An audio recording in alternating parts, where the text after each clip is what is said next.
तो हार्ट बहुत important organ है। और किस लिहाज से इंपॉर्टेंट है? क्योंकि ये पंप करता है ब्लड को, पूरे बॉडी में सर्कुलेट करता है, और इवन हार्ट ही रिस्पॉन्सिबल है कि लंग्स तक ब्लड को फेंकता है। और लंग्स तक जब ब्लड को पहुंचा देता है तो वहां पे एक्सचेंज ऑफ गैसेस होता है ड्यूरिंग प्रोसेस ऑफ रेस्पिरेशन। ठीक है। तो ब्लड में जो हेमोग्लोबिन है उसमें ऑक्सीजन आके कंबाइन करता है, जिसको हम लोग ऑक्सी हेमोग्लोबिन कहते हैं। और आपको पता होना चाहिए, और पता है भी, कि ऑक्सीजन आपके लिए कितना ज्यादा इंपॉर्टेंट है। ऑक्सीजन के बगैर तो हम लोग सरवाइव नहीं कर पाएंगे, बात सही है। तो ऑक्सीजन बहुत ज्यादा जरूरी है। हमारे ब्रेन को सबसे ज्यादा ऑक्सीजन की जरूरत पड़ती है, लगातार हमारे बॉडी के हर जगह पर ऑक्सीजन की जरूरत पड़ती है। अब रही बात कि हार्ट जो ब्लड को पंप कर रहा है, तो एक मशीन की तरह काम कर रहा है। और मशीन को चलने के लिए एनर्जी की जरूरत है। मैं बोल रहा हूं मुझे भी एनर्जी की जरूरत है, ठीक है ना।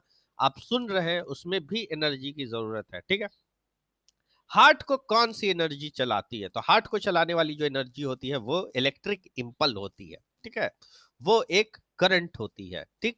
और वो इलेक्ट्रिक इंपल्स जनरेट कहां से होती है? तो वो एसए नोड से होती है, ठीक है। तो ये जो सिस्टम होता है, जो करंट का फ्लो होता है हार्ट के चेंबर्स में, तो पहला क्या होता है कि ऊपर का दो चेंबर कॉन्ट्रैक्ट करता है, ठीक है। एवी नोड तक करंट आती है। एवी नोड नीचे जो है भेजता है सब तरफ। क्या चीज से भेजता है? तो परकिंजी फाइबर के थ्रू भेजता है, बंडल ऑफ हिस की रिस्पॉन्सिबिलिटी। और वहां के मांसपेशी में जो करंट का फ्लो होता है, तो नीचे का जो वेंट्रिकल है वो फिर कॉन्ट्रैक्ट करता है। तो पंप जो हो रही है, लगातार पंप हो रहा है, इस तरह ये खुल रहा है, ये ऐसा हो रहा है, ठीक है। तो इस तरह की जो पंपिंग हो रही है हमारे हार्ट की, एक डुअल पंप मशीन की तरह जो ये लगातार काम कर रहा है, इसके पीछे कौन रिस्पॉन्सिबल है? तो वो इलेक्ट्रिक इम्पल्स रिस्पॉन्सिबल। और वो इलेक्ट्रिक इम्पल्स की कमी होगी तो हार्ट सही से पंप नहीं करेगा।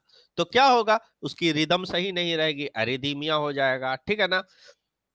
तो अगर किसी को कंडक्शन प्रॉब्लम होता है या ब्लॉकेज होता है, करंट के फ्लो का ब्लॉकेज होता है, तो इसको चेक करने के लिए जो मशीन, जो यंत्र जरूरी होती है, उसको हम लोग ईसीजी के नाम से जानते हैं। इसको हम लोग इलेक्ट्रोकार्डियोग्राफी कहते हैं, ठीक। अब एक चीज और है जिसको हम लोग इकोकार्डियोग्राफी कहते हैं। तो इकोकार्डियोग्राफी के लिए सेम एब्रीविएशन नहीं है। इकोकार्डियोग्राफी हार्ट का ही अल्ट्रासाउंड है। हार्ट का क्या है? अल्ट्रासाउंड है। तो उसको हम लोग ईसीजी नहीं कहेंगे, उसको हम लोग कहेंगे इको। सिर्फ इको कह दीजिए, ठीक है ना। तो इको उसके लिए शॉर्ट वर्ड हो गया, ठीक। अब आइए, ईसीजी एक ग्राफिक रिप्रेजेंटेशन है। इसमें एक पेपर में देखते हैं ऐसा ऐसा ऐसा ऐसा ग्राफ निकलता है। ये इलेक्ट्रिक इंपल्स को जनरेट करता है, ठीक है। हार्ट जनरेट करेगा। और ड्यूरिंग द कार्डियक साइकिल, खास करके कार्डियक साइकिल के वक्त, ग्राफिक रिप्रेजेंटेट देता है electric impulse. The heart generated, heart के द्वारा जो जनरेट किया हुआ इलेक्ट्रिक इंपल्स, उसकी रीडिंग लेकर के ये ग्राफ पर देता है, ठीक है ना। P Q R S T, ठीक है। Indication, the identify abnormal heart rhythm. Heart का रिदम जो होता है उसको हम लोग कहते हैं लब एंड दब, धक एंड धक, ठीक है ना। तो दिल करता है धक धक, वो एक रिदम। उसको अगर आप आला लगा करके, स्टेथोस्कोप लगा करके अगर सुनते हैं, तो हार्ट की बीट जो सुनाई देती है वो बड़ा रिदम में रहती है, वो बहुत ताल के साथ रहती है, ठीक है ना। वो ताल के साथ रहती है, उसको हम लोग कहते हैं रिदम, ठीक है। रिदम वर्ड यूजुअली क्या चीज में इस्तेमाल किया जाता है? म्यूजिक्स में इस्तेमाल किया जाता है, ठीक है। तो यहाँ पर हार्ट का अपना एक रिदम है। हार्ट का साउंड है लब एंड डब साउंड। और एक्चुअली में जब रिदम गड़बड़ाता है तो आगे में ए लगा दीजिए, एरिदीमिया। एरिदीमिया यानी कि रिदम अब उसका गड़बड़ा गया, वो प्रॉपर रिदम में नहीं है। तो उस चीज को चेक करना। Myocardial infarction acute, myocardial infarction कब होगा? जब हार्ट के मांसपेशी में ब्लड की सप्लाई, ऑक्सीजन प्रॉपरली ना मिले, है ना। क्यों ऐसा होगा? वो तब होगा जब वहां के वेसल्स का एबनॉर्मेलिटी होगा। तो उस मायोकार्डियल इंफाक्शन की वजह से जब प्रॉपर फ्यूल ना मिले बाइक में, तो बाइक क्या होगी, रुक रुक के चलेगी, ठीक है ना, ठीक से नहीं चलेगी, उसके गति में, उसके चाल में बदलाव आएगा। तो यहाँ पर जो चाल में बदलाव आएगा उसकी जो है रीडिंग को लेकर के ग्राफ में दिखाता है, ब्लॉकेज को नहीं दिखाएगा कि किस वजह से इंफाक्शन, लेकिन मायोकार्डियल इंफाक्शन को रीड किया जा सकता है। यहां पर डायग्नोस किया जाएगा कंडक्शन डिफेक्ट, जो मैंने शुरू में बताया था। कंडक्शन डिफेक्ट यानी कि हार्ट का जो कंडक्शन डिफेक्ट है, करंट का जो फ्लो है उसमें अगर कोई डिफेक्ट होता है, ब्लॉकेज होता है, उसको देख सकते हैं। Drugs effect, drug induced defect, drugs, दवाइयां जो चलती हैं उसकी वजह से हार्ट के चाल में जो गड़बड़ी होती है उसको भी देखा जाता है, ठीक है। और to detect ventricular hypertrophy, hypertrophy ventricle की hypertrophy, inflammatory disease of the heart. Ventricular hypertrophy में क्या होगा कि, देखिए मैं समझा देता हूं यहां पे।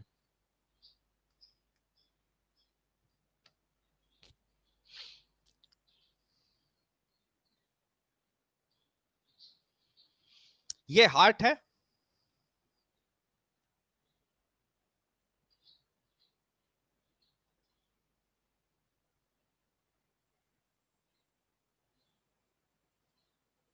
ठीक है, दिस इज द हार्ट। और हार्ट को हम डिवाइड कर देते हैं अलग अलग चेंबर में। चलिए, यहाँ पे वल्व है, यहाँ पे वल्व है, ठीक है ना। और इसको हम लोग क्या कहेंगे, लेफ्ट वेंट्रिकल, ठीक है। तो लेफ्ट वेंट्रिकल से क्या होता है कि निकल, left ventricle is the final ventricle and last ventricle, ठीक है, जो बॉडी में पूरा ऑक्सीजनेटेड ब्लड को पंप करके फेंकता है। ये बॉडी के अंदर ब्लड की सप्लाई करता है, ये ध्यान रहे, मैं मार्क कर देता हूं। ये केवल बॉडी के अंदर ब्लड की सप्लाई करेगा नहीं, ये कहां ब्लड की सप्लाई करेगा, तो ये बॉडी के अंदर ब्लड की सप्लाई करने वाला है। ये बॉडी में ब्लड की सप्लाई करता, होल बॉडी, ठीक है। क्या ये बॉडी में ब्लड की सप्लाई करता है, राइट वेंट्रिकल? नो, ये सिर्फ लंग्स तक पहुंचाता है, ठीक है ना। ये कहां पहुंचाएगा, लंग्स तक, ठीक है।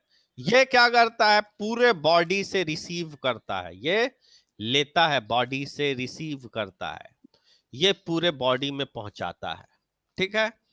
ये लंग्स तक फेंकता है और ये लंग्स से वापस लेता है। क्लियर हो गया। अब देखिए, इससे जो निकलेगा तो क्या निकलेगा, अयोटा। इससे जो निकलता है, जो नली निकलती है उसको हम लोग कहते हैं अयोटा, ठीक है। अयोटा को निकालिए भाई, यहां से हम एक अयोटा निकाल दिया, ठीक है, एक अयोटा निकाला, ठीक है। और क्या हुआ कि कोई खराबी कर देते हैं, यहां पर थोड़ा सा नैरो कर दिया। अब क्या करेगा कि ये जो ब्लड को निकाल रहा है, ब्लड जो आ रही है इधर से, इस तरह इस तरह इस तरह, तो यहाँ पे क्या आ गया, एक रुकावट दे दिया मैंने, एक रेजिस्टेंस दिया, एक रुकावट दिया।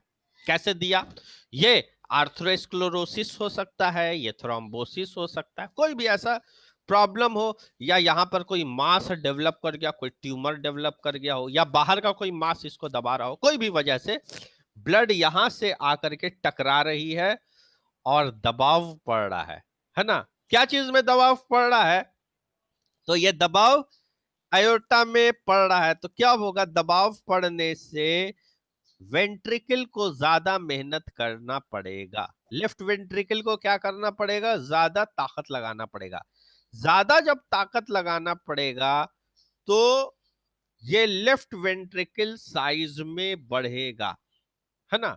और इस तरह लेफ्ट वेंट्रिकल की हाइपरट्रॉफी हो जाएगी, ये मोटा हो जाएगा। ये क्या होगा? ये ज्यादा मोटा हो जाएगा, ये मोटा हो जाएगा, ठीक है। और इस इसकी जो वॉल है ज्यादा थिकेंड हो जाएंगी, ये सारा वॉल्स जो है इसका थिकेंड हो जाएगा, खास करके ये सारा वॉल, ठीक है। तो ये थिक हो जाएगा और इस तरीके से दबाव पड़ने से, ओवर वर्कलोड होने से ऐसा होता है, ठीक है। वेंट्रिकुलर हाइपरट्रॉफी, साइज बढ़ जाना वेंट्रिकल का। Inflammatory disease of the heart, heart का जो है इन्फ्लामेशन हो जाना, जिसको हम लोग कहते हैं carditis. Carditis is the inflammation of the heart, heart का इन्फ्लामेशन होना। इन्फ्लामेशन कई वजह से हो सकता है, उसमें एक वजह जो है इन्फेक्शन भी है, ठीक है ना। उसमें एक वजह क्या है? इन्फेक्शन भी है, ठीक है।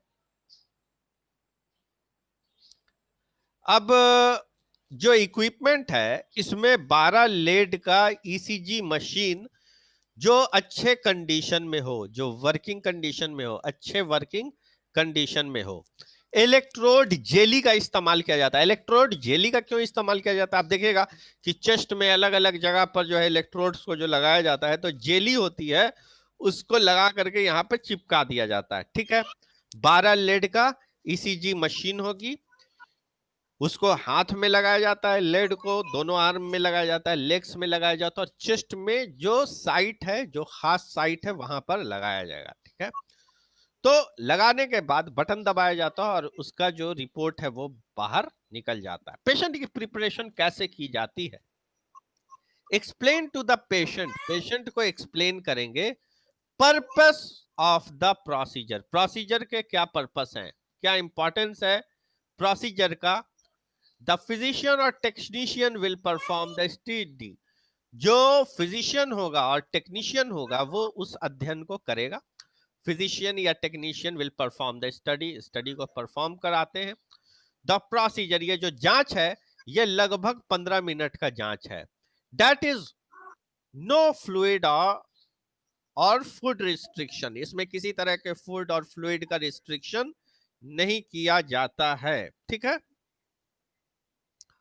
The electrode are attach to the chest, chest के स्किन से जो इलेक्ट्रोड चिपका रहता है, आर्म से, है ना। पेस्ट और पैड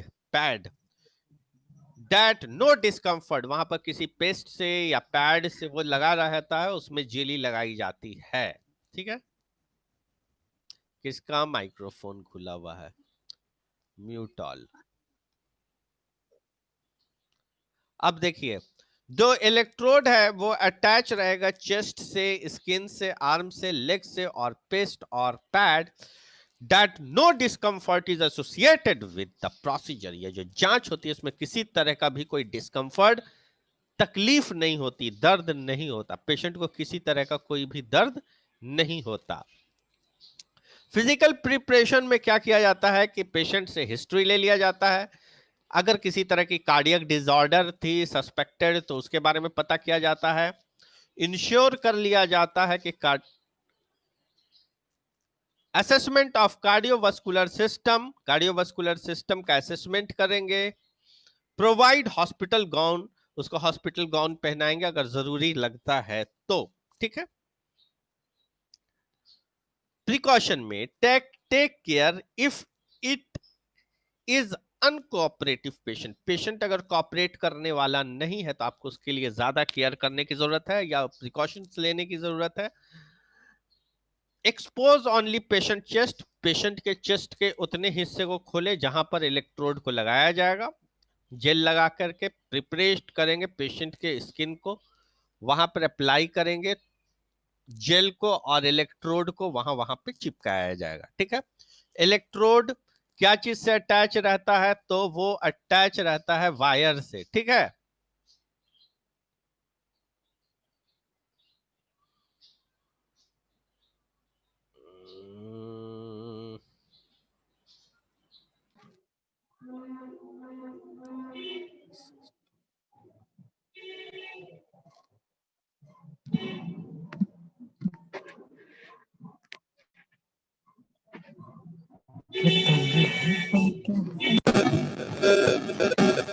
चलिए यहाँ पर जो है अब हम लोग क्या करेंगे कि एक्सप्लेन करेंगे पेशेंट को। किसी का माइक्रोफोन खुला हुआ बहुत आवाज कर रहा है, असलम का।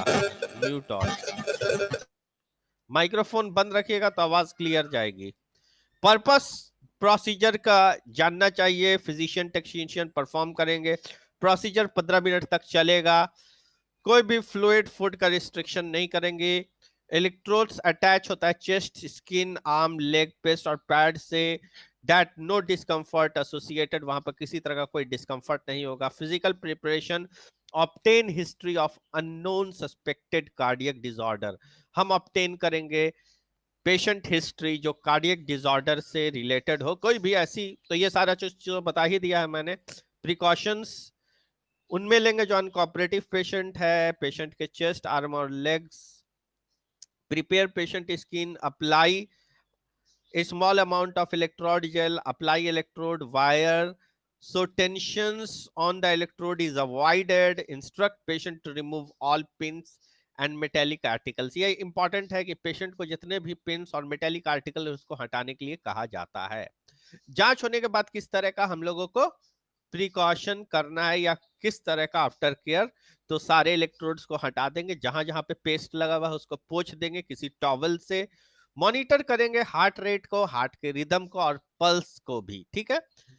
पेशेंट को हेल्प कर देंगे ड्रेस पहनने में अपना।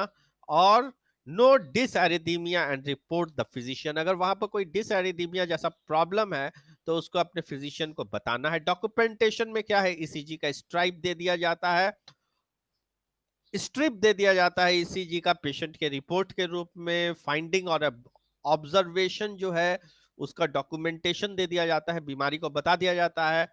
टीचिंग, इन्फॉर्म किया जाता है पेशेंट को।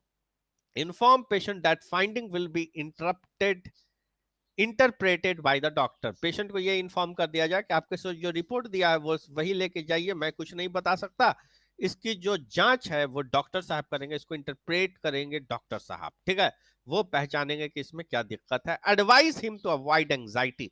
उनको ये भी बता देना है कि आपको किसी तरह के एंजाइटी से क्या करना है, बचना है, परेशानी से बचना है और रिलैक्स रहना। आपको मैं एक चीज बता देता हूं कि किसी को अगर एंजाइटी होता है तो तुरंत बीपी बढ़ जाता है, परेशानी से बच करके रहना है। इसके साथ आज मैं यहीं पर स्टॉप कर देता हूं, इसलिए कि टाइम हो गया है ओवर। और ओके, कल ही को कार्डियोग्राफी बताएंगे, 4 मिनट में बता नहीं पाएंगे, ठीक है ना। तो कल से सब कोई जुटिएगा। स्टूडेंट जुटेगा तो पढ़ाने में ठीक लगता है, जुटता नहीं तो पढ़ाने में ठीक नहीं लगता है। Okay, thank you.